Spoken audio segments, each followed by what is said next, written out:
ఇదే మహిళల గురించి పవన్ కళ్యాణ్ గారు డీసీఎం అవ్వకముందు గానీ ప్రభుత్వం రాకముందు ప్రజల విషయంలో గానీ ఎలా ఉన్నారో ప్రజలు చూశారు, అందరం చూసాం.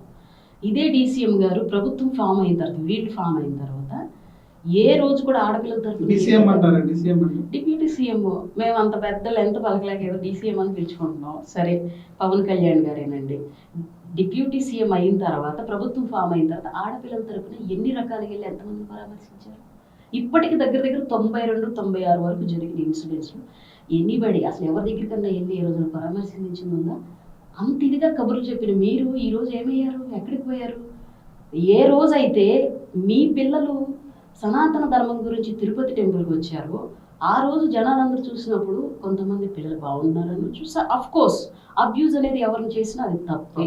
నా పిల్లలు లాంటి వాళ్ళే, మీ పిల్లలు లాంటి వాళ్ళే, ఆయన పిల్లలు కానీ ఎవరైనా ఆడపిల్లలమే, మేమేమి అనొద్దు, చెయ్యొద్దు.